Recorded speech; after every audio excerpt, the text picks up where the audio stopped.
Hey everyone, welcome to another episode of The Adventures of a Real Estate Investor. I'm Susie. And I'm Michael, and we're excited you joined us for this adventure. So today we have a different guest on. Today it's not the traditional multifamily chat. So I'm really excited to bring this guest on. And so our very special guest is Fernando Angelucci. Thank you so much for joining us today.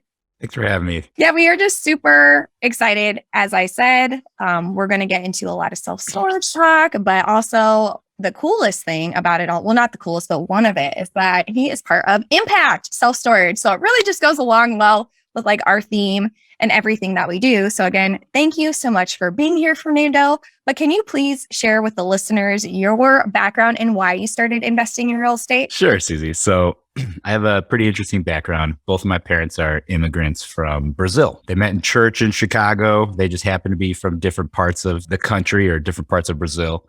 And they kind of had the old school American dream. Go to school, get good grades, go work at a Fortune 50 company and retire with a pension. Well, nowadays that is not typical to get a pension out of college, right? Right. So with that being said, when I was 16 years old, I read Rich Dad, Poor Dad, and it changed my world. Basically, I was acting up in a reading class, and my teacher gave me a tattered copy after I'd bug her about how I didn't want to read these fiction books because they're not going to help me in life. Oh, wow. Yeah. So that kind of changed the trajectory of my life. And I told my dad, hey, I really want to do this real estate thing. I don't know about college. And he said, you're going to college no matter what. Not only going to college, he gave me the Henry Ford answer. You can get any degree you want as long as it ends in the words engineering. I like that.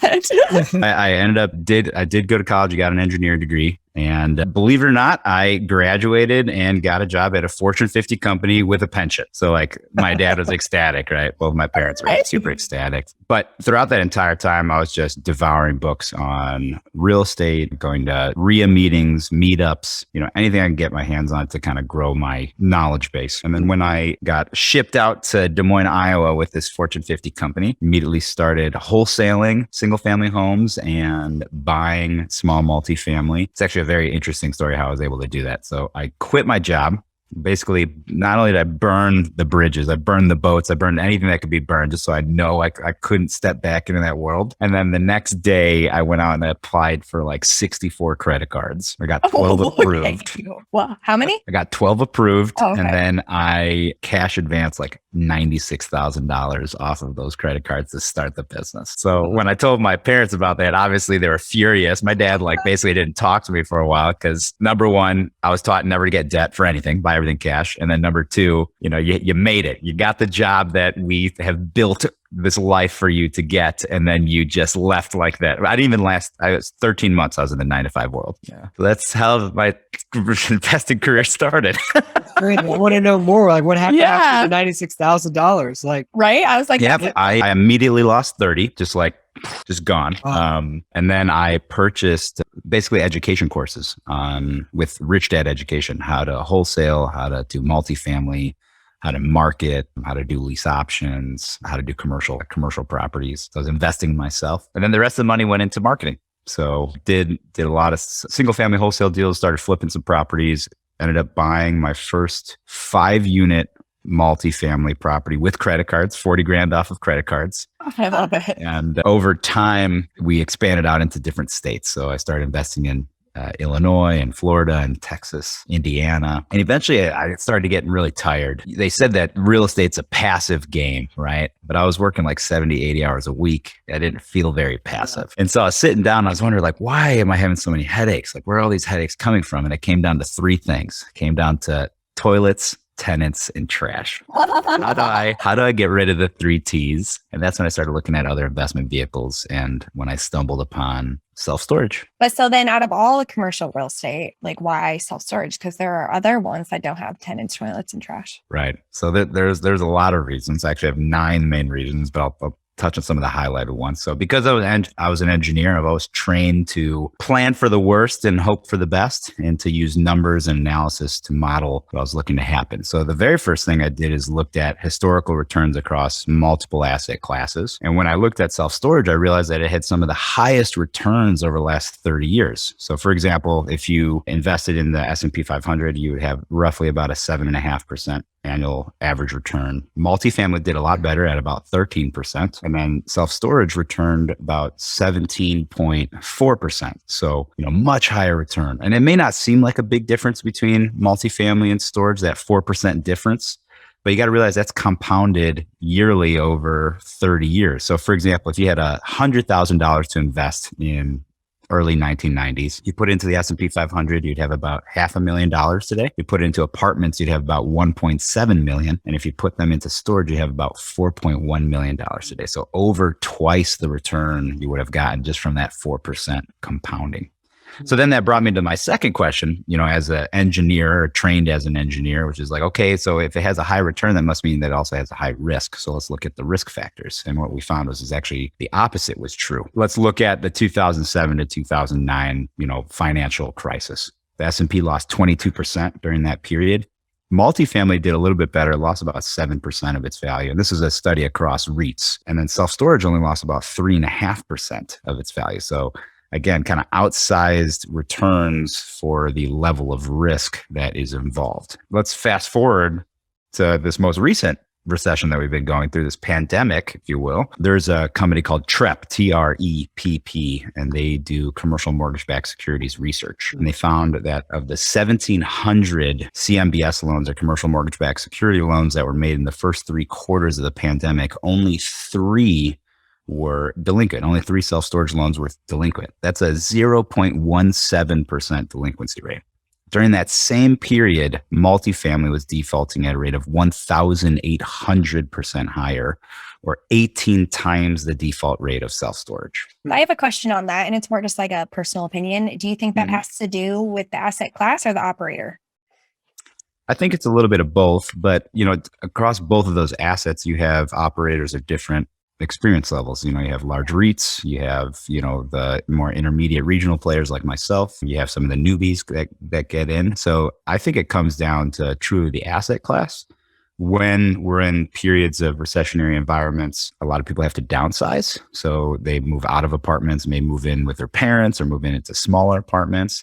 But while they're moving, what do they do with this stuff, right? They put them in storage facilities. The same thing when you're changing jobs or moving to an area that has less taxes so you can live a little bit easier, you're going to be using storage. It's not really the case with multifamily. The opposite is true as well. So when you're in, boom markets or bull markets and everything's going really well, typically people start buying things that they don't need. They start moving into larger houses or moving again to find better job opportunities. And then they use storage again. So you kind of get both sides of the equation there. The second piece is the generational makeup of the users. So right now we have something like 10 to 15,000 baby boomers retiring per year. I'm sorry, per day. 10 to 15,000 baby I was like, per retiring. Yeah, sorry. Retiring per day. And when they retire, they're typically already empty nesters. They have a big house that they no longer need. So they start downsizing, going into maybe condos or smaller single family homes. And they have a bunch of possessions that they've accumulated over 60, 70 years of life that they don't want to give away. Someone like me playing devil's advocate, I live a very utilitarian lifestyle. I could probably fit almost all of my possessions in my sedan. But, what I use when I go speak at conferences, I ask people, how many here have kids? And then usually like 75% of the room raises their hands. I say, okay, of those people that have kids here, how many of those kids are fully grown adults? And then, maybe half the hands stay up. Say, of those that have fully grown children, who still has the drawings that they made for them when they were in kindergarten or first grade? And then all the hands stay up, right? So you're never going to throw that away. It has too much emotional or sentimental value for you. You're going to store that stuff. So that's one side of the generational makeup. The other side is the millennials and the Gen Xers. So I'm a millennial. I'm afraid to admit, just because the stigma out there from there you go. So I think we're awesome, but some of the older people out there don't agree. A lot of the millennials and Gen Xers, what they're doing is they're opting to be in the middle of the action. So as opposed to, getting out of high school and buying a single family home in the suburbs, what they're doing is they're getting a condo or an apartment in the downtown areas. They want to be next to all the nightlife and the restaurants and all the action. And then they're opting for, say, like a 700 and 800 square foot home, and then using a self-storage space as like an external closet to put all their hiking gear or, outdoor stuff or, the different seasons clothes that they have switching in and out. So it's almost like an extension of their home as like an external closet. So you have a lot of pressure on both of those generations, which are the two largest generations we have in the United States. And typically the easiest way to make money is just to service the largest population of people we have. No, that's true. And I like what you're saying a lot, but I want to point on something because when you talk about self-storage, I mean, we all do this no matter what facet of commercial real estate investing we're in, right? Like we all love it for our own reasons. And the way I talk about how I love multifamily, a lot of people are like, oh my gosh, I want to get into multifamily. And the way you talk about self-storage, a lot of people are like, oh my gosh, I want to get into self-storage, right? I mean, that little, what is it called? When shiny object syndrome, I felt that. I was like, wait a second, should I be looking at this? But I want to go back to even what you said at the beginning, even from a millennial point of view, was the whole getting those credit cards out in order to find this love for self-storage, right? Because as you said, you were told from a very young age that debt was not good. And a lot of people, even now, assume that the only way to start investing is if you've already had capital built up, And so how did you get past I don't know if you had a fear, but a lot of people would probably say it was scary to pull out that much money on a cash advance on a credit card? Because we can talk about how much we love it all, but getting to that step, because most people, I mean, I'm not going to go tell a bunch of people do that. Everyone do it their own way, right? I mean, Right. Whatever works for them. Because Michael and I didn't have a whole bunch of cash we were sitting on, we were pretty creative about how we got money as well. But how did you get to the point where you were like, I just have to do it? Yeah. So I've always been someone that's pretty calculating, but also realize that there's this whole other piece of investing, which is the emotional aspect, right? So number one, most people out there will never start a business because they're just too comfortable where they are. I realized immediately I needed to create an environment where it was painful to not get results. So that's why I quit my job and burned all the bridges. And then at the time, and just for the record, Susie, I am not recommending anybody go use credit card debt to start investing in self-storage. That's just the only thing that's the only place I knew where to get easily accessible funds as a 22-year-old, right? Oh, yeah. So the second piece is when I knew I needed this capital. And with these credit cards, I realized, I calculated down to the day how much I was paying in interest per day. So it's like this fire under my butt that every morning I woke up in a hot sweat being like, okay, how am I going to push the needle today to get even farther and get this thing first step to pay off all this debt that I just took on as a 22-year-old. And then second step to actually build the business. I know this is going to sound super cheesy, but fear is an acronym for false evidence appearing real. Unfortunately, one of the strengths and weaknesses of us being human beings is that we have this large prefrontal cortex that allows us to simulate things that aren't ever going to happen or may never exist in real life. And that can cause a lot of fear response, this cortisol response that you get in your body from imagining all the worst things that can happen. So one of the things that I learned from kind of one of the people I look up to, just Tim Ferriss, is to do these fear setting exercises. So you, on a piece of paper, you draw 2 lines and you number them 0 to 10 on both lines. The very first line is, if I'm going to take an action or I'm going to make a decision, what is the worst thing that can possibly happen? 0 is my life doesn't change at all. 10 is I die. And 9 is I go to prison for life. So taking out all this credit card debt and starting this real estate business, quitting this job, I was like, how bad can it really be? If I completely fail and I'm unable to pay off these credit cards, I can always move back home or sleep in my car or eat ramen for every meal for a year. So I rated that as a 3. It's not going to be that bad. And then on the second line, again, 0 to 10, it's how will this affect your life in a positive way? 0 being nothing changes, 10 being you're living your dream life. You're hitting a bucket list item every day of your life, right? And I was like, man, this could potentially be an 8 or a 9 on the list if this business becomes what I foresee it becoming.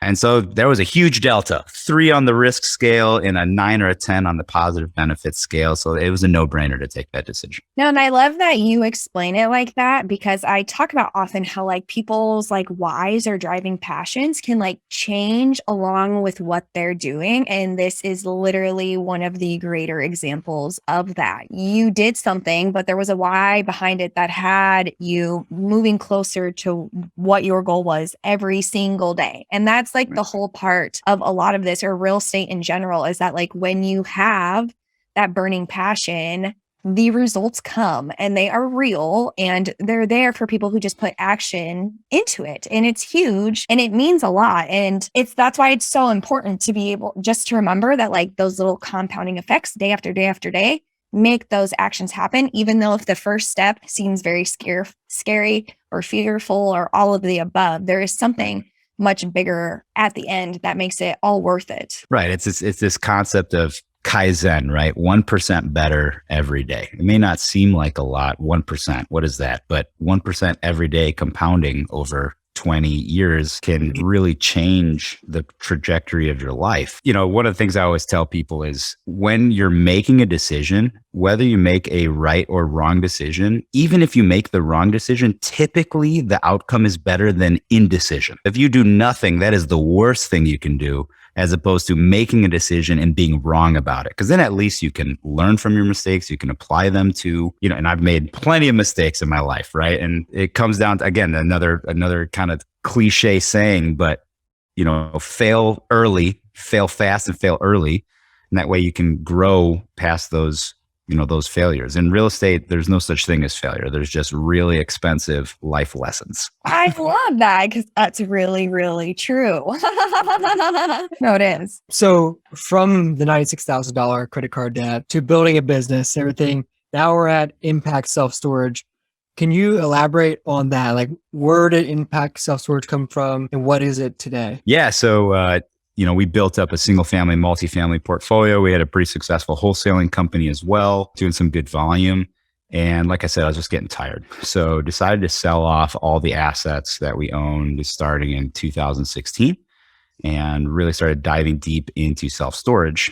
And then I wanted to dip my toe in the water without risking too much up front. So what we started doing was putting self-storage properties under contract and wholesaling them. Because if someone's willing to pay me more than I have under contract, someone that's much more knowledgeable in the space than I am, that means I'm doing something right. I'm underwriting these properties correctly. And then in 2018 is when I decided to buy my first self-storage facility. It was in a suburb or almost like an exurb of Chicago. It's about 2.5 hours from my home. It was $1 million purchase. 16,000 square foot facility. I bought it in August of 2018 and I didn't have the money to buy it. I didn't have the financial strength to buy it. But what I've learned in my career up to this point is if you control the deal flow, you typically can attract the equity investors and the debt lenders that you need to your deals. Right now, everyone, the main complaint I hear from all real estate investors, regardless of what sector you're in, is I can't find good deals. So if you're the one that's controlling all the good deals, you can put together all the other pieces. So from August of 2018 to literally like a week ago, we went from $1 million to $100 million in self-storage. And it wasn't linear. So that's another thing that I always have to stop myself. There's kind of two, again, more cliche sayings. You know, the first is we tend to again, because of our prefrontal cortex and the way our brain works with simulating, we tend to overestimate what we can do in 1 year and underestimate what we can do in 10. And then the second piece is that we typically think linearly when investing, especially with using leverage, like is in real estate. Typically, your investments will grow exponentially. So here's a perfect example. I bought that first facility in Yorkville, Illinois for $1 million, and we ran it as the managers, right? We didn't hire anybody out. It was basically us for 8 months. It was just that one facility. And what I realized and what I tell a lot of people is you learn 80% of your craft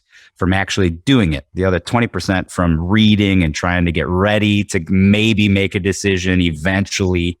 So what I tell people, the first deal, don't try to hit it out of the park. Get a first base hit and realize that first deal, even if you make no money on that deal, it's gonna be a massive learning opportunity. The best investments you can make are investments in yourself, not in properties or Bitcoin or gold, whatever it is. So after that first 8 months where we got all the systems down, we realized that we can do this out of state, we bought another 6 properties in the preceding 8 months. So all of a sudden I went like this, right? And those, again, were all kind of these mom and pop self-storage facilities. existing value add type stuff. And then from there, we realized that because of the success we had been sharing with people on social media and, friend networks, things like that, people started saying, hey, I got some capital laying around. I'd love to invest with you. And then so we had to learn what syndications were and how to raise capital from outside investors legally, making sure we're following all SEC guidelines. And that's when we started being able to do much larger projects. So when I first started, typical project was $1 million. And now a typical project is $10 to $20 million.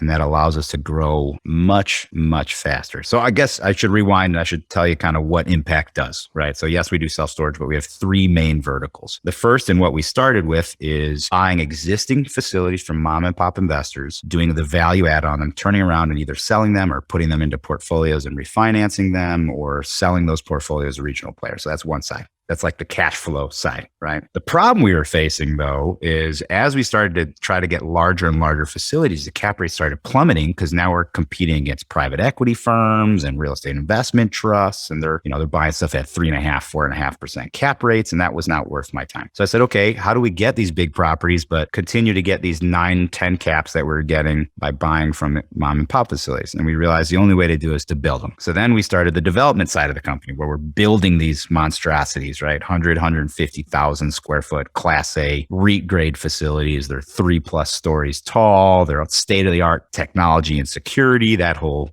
deal. And then the pandemic hit, right? And supply chains were blown up. We had to wait, 12 months to get steel, and prices were shooting 300-400% increase in construction materials. So I said, okay, we got to pivot and figure out a way that we can still do this model and deal with some of the issues that we're facing. So luckily, I guess not luckily for those people, but luckily for us, big box retail has been dying slowly, but the pandemic really was kind of the death nail in the coffin where people are doing all their shopping now online. Nobody's going to these retail shops because of fear of catching, the virus. So what we realized is all these big box stores like Sears buildings and Kmart's and Circuit Cities, all of a sudden the prices that they're asking for them started plummeting. So prior to the pandemic, we're seeing offers at $50 to $100 a foot. I can build a Class A self-storage facility for like $100 a foot, right? Mm-hmm. Now, all of a sudden, they're starting to accept some of our offers, or making offers at $10 a foot or $15 a foot for this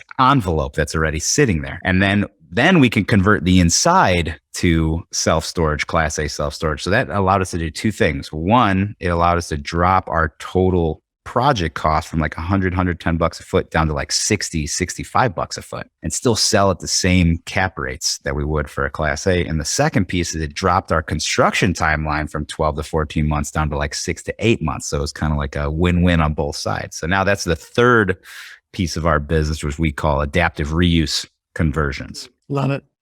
But so how did you come up with the name Impact? Oh, so that's a very good one. So have you guys ever heard of the book called Traction by Gino Wickman? Okay. Yeah. So we run every company I've ever started, we've run based off of that EOS model. And as you know from reading the book, you start with your vision, your core values, your purpose, right? And what I've realized is, and I'm going to steal a saying from someone I've seen speak twice, Jeff Hoffman. He's a billionaire that started Priceline.com. He said, your success is someone else's miracle. And the reason he said that is to realize that you shouldn't feel hesitant to share your success, or you shouldn't feel bad for making money, because what you can then do is turn around and use that money to impact people's lives. And that's kind of the whole purpose of what we wanted to do. Our core values are pretty simple. It's Fido. We have a picture of a little dog. So it's fun because, if it's not fun, then why am I doing this? Life is too short. I don't want to be stressed out all the time, losing my hair. No offense, Michael.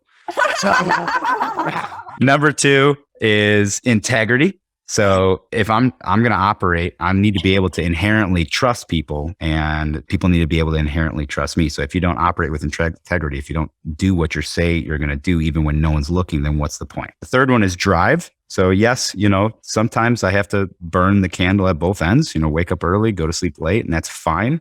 Because of the last piece, which is the others first. I know that by burning the candle at both ends, I'm going to be able to impact more and more people's lives. So instead of our metric being, I want to make $1 billion or whatever it is, our metric was by December of 2030, we want to impact 100,000 lives. And then from that number, we backed into all of our metrics into the self-storage space, which eventually became, we want 8.5 million square feet of storage by December of 2030, which would put us at a valuation of around $1 billion. And with the amount that we tithe from our net profits, that'll allow us to impact about 100,000 lives. Love it. Right. I mean, there's just like so much to go into. The fact that you went all the way to 2030 and then went backwards blows my mind. The fact that you took something from a book and actually implemented it also does, because so many of us are like, I mean, I did this last year, right? Like, oh my gosh, I read like 100 books. And it's like, wait a second, how much of that did I actually put into practice? Because since we're all like high performing and like, I guess I would say like achievers, high achievers. Type A. Yeah. Yeah. It's like, oh my gosh, well, I can get all these things done and we want to say we're going to implement them all. Like we write them down, maybe we do them once, but then it's continuing to go over and over. But I love that you've taken the whole like others first, because that is huge within itself. And that is the whole point, of these conversations, is that real estate investing is a vehicle to put others first all of the time. You can do it over and over and over and over, but like in a traditional 9 to 5, and if that's your jam, that is totally fine. Like that's not really encouraged, and if you're not passively investing, like you also don't have a lot of time to think about that. You know what I mean? And it's just constant. And so no, thank you a lot for explaining all of that, because it's cool to see that it's in a lot of different spaces other than just multifamily, where, like the people that we are directly or impacting directly are the residents, like that's where we go. So it's cool to see and hear it in all the other spaces. Yeah. And there's a few pieces on there that I'd like to expand upon. So you're saying it was cool that we implemented it, right? So as we learned from Traction, there's two types of company owners. There's visionaries. So I'm a heavy visionary. I could tell from your energy. You're also a heavy visionary, Susie, where we have 90 ideas a day and we start all 90, but we don't finish any of them. So that's the important part of having a partner that is an integrator, as we're taught in that book, right?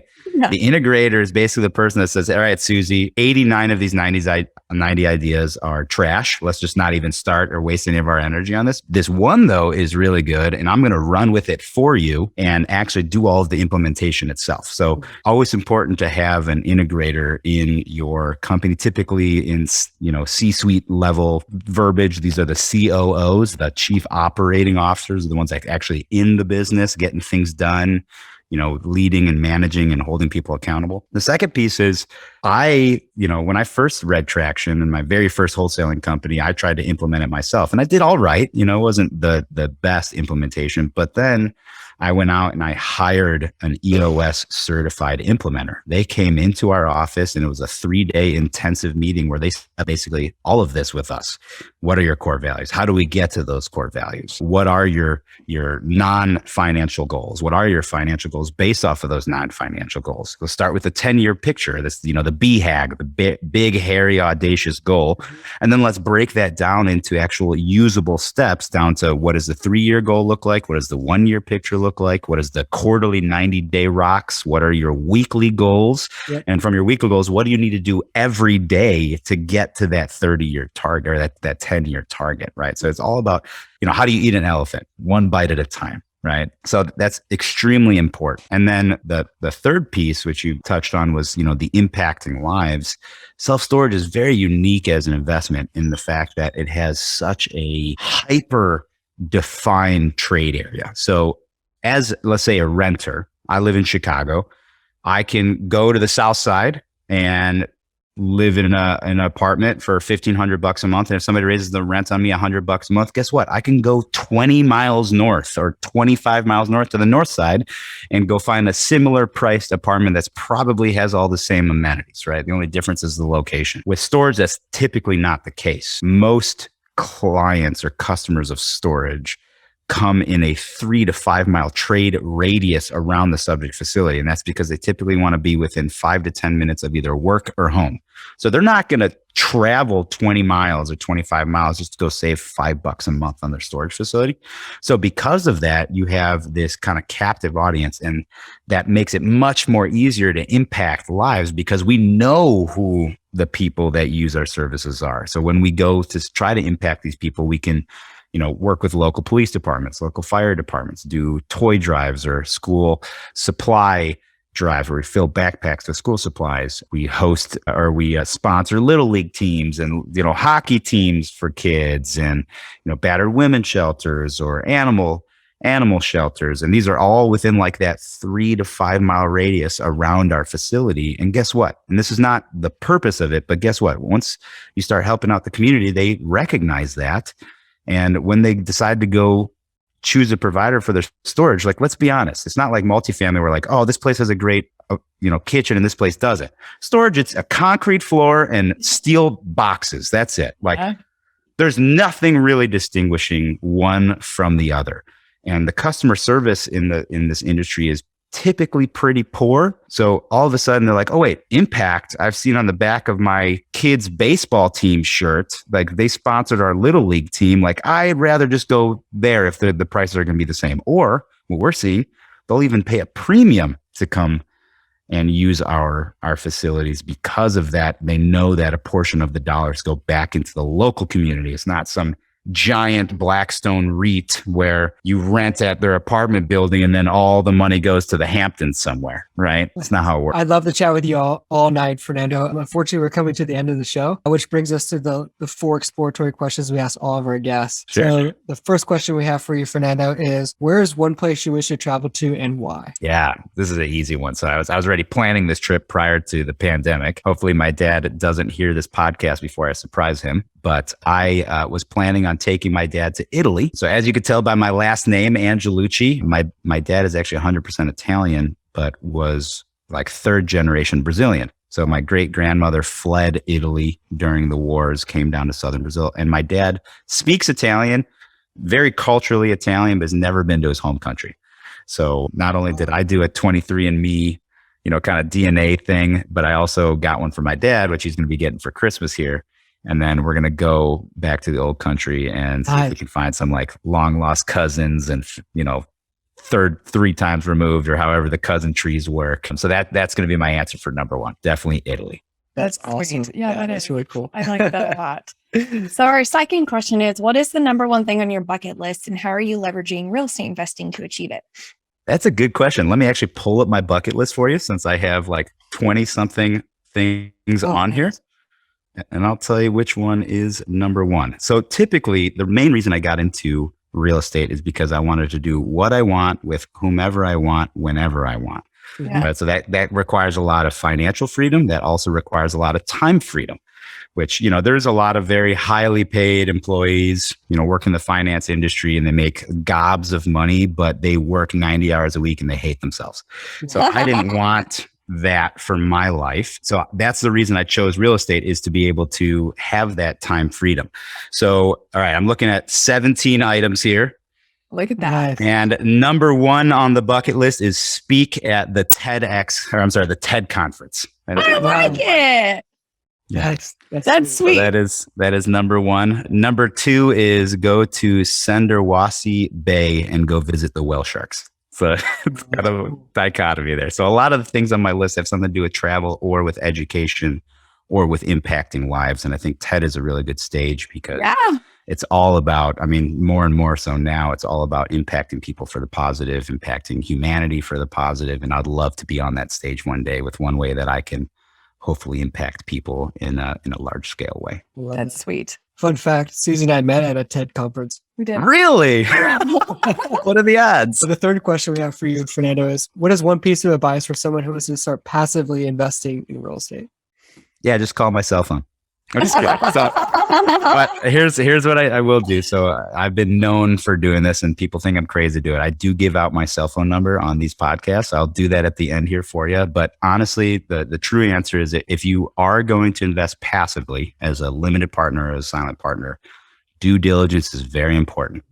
You need to first, I'm a big fan of operating on gut feelings. There's a really good book by Malcolm Gladwell called Blink that talks about our gut reactions is our subconscious processing information and comparing it to our experience in the past faster than our conscious can can process that. So that's how you get these gut feelings. So that's number one when you're talking with somebody. Feel out that sponsor. Does he feel like or she feel like someone you want to work with? Do you get good feelings? If you get any type of weird feeling, just stop right there. It's not even worth your time to continue. The second piece is then to look at the track record. See at how many deals they've opened and closed. That's a term we use in the syndication world. So how many deals have people invested in and then closed out that investment and got their money back so you can see their actual returns and what happened. And then one of my favorite questions to ask is, okay, great. When things are going great, everything's easy. Tell me about how you treat your investors when things go bad. Give me examples of when things went horribly wrong and how you dealt with it. I actually was on a podcast recently. A good friend of mine, his name is Paul Moore. He had a podcast called How to Lose Money, where he literally would not allow us to talk about our successes. We had to talk about failures in real estate. I like it. And so it's always easy to act with integrity when everything's easy. It's hard to act with integrity when things are going rough. And that is kind of how you want to approach that conversation. It's like, all right, tell me of a time when things did not go according to plan. And then what did you do to rectify those things? And then of course, last but not least, just make sure that you're allocating your portfolio correctly. Don't put all of your eggs in one basket. Invest in things that If you don't know the industry, first get educated. So if you'd like to learn about self-storage, shoot me a text message or shoot me an email. I'll send you, I have a 10-hour video course I did on how to do storage from A to Z. I'll give it to you for free. No problem. And I guess since I pitched my phone number, I might as well just give it out here. So it's area code 630-408-8090. That's my real number. If you text me, I'll text you right back. All right. It's not a fake number. All right. Number 4. Yeah. Thanks for that. So if you had unlimited resources available to you, how would you leave an impact?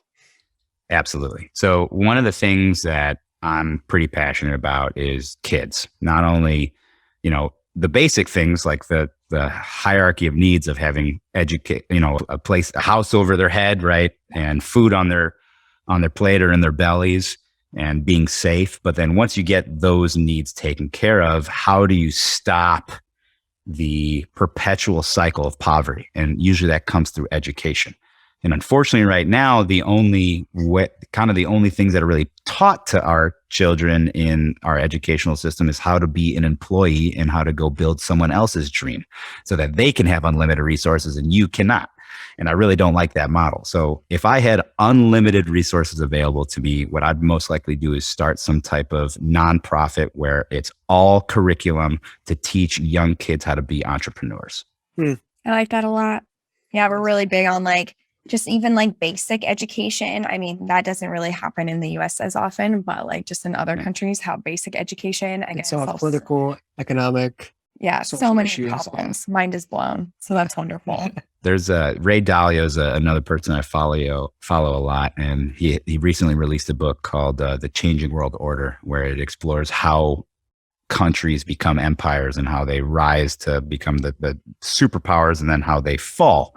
And typically the reason superpowers fall is because they stop investing in education, which leads to all of these compound secondary and tertiary issues that come from that. It's crazy. We're supposedly the greatest country in the world, but our education system is ranked 35th in the world, which is honestly embarrassing. It's extremely embarrassing. We need to focus more of our time and energy on our children because that's the future of our world, of our country, right? So I really don't like the way that first of all, teachers aren't paid enough. Second is people are allowed to become teachers without getting a certain level of education. If you look at some of the countries that score the highest in education, typically their teachers are required to carry master's or PhD level degrees before they're even allowed to teach. And then once they do start teaching, their salaries are high enough to warrant the people going through all of those trials and tribulations to get those degrees to teach those students. So they're much more engaged. They're much more happy with what they're doing. And they aren't living, from paycheck to paycheck. I have a bunch of friends that are teachers, and it's such a great job because the way that they're affecting the young ones in our country. But honestly, a lot of them are living paycheck to paycheck. It's really sad the way that we treat our teachers in this country. That I completely agree with. Yeah, it's true. Well, thanks so much, Fernando. I really appreciate it. Before we close up, would you mind sharing with the adventurers for how they can find out more about you other than just your cell phone number again? You can get that out again, but also Yeah. So you can call me on my cell phone. It's area code 630-408-8090. You can also reach out online through all the social media channels or through our website. So you can go to impactselfstorage.com. You can also go to titanwealthgroup.com. Very easy to get a hold of us in those areas. There's even, I think on both those websites, there's a way that you can just schedule directly onto my calendar. So you don't even need to ask me if it's okay to call me. You can just go right onto my calendar and book time to speak with me. Oh, no. And that's awesome. So, Fernando, thank you so much for being here with us. All of that will be included in the show notes, and especially all of the books that you recommended, because thank you for that. I mean, all those books are huge and very valuable. So we really appreciate it. So thank you so much for being on with us today. I see all the bookshelves in the background behind you guys. So I see you're avid readers as well. So we don't have a TV, we just read. Awesome. Well, That's thanks the way to do again. it. Yeah, thanks again, Fernando. I really appreciate it. Until next time, explore more, adventure awaits. Woo!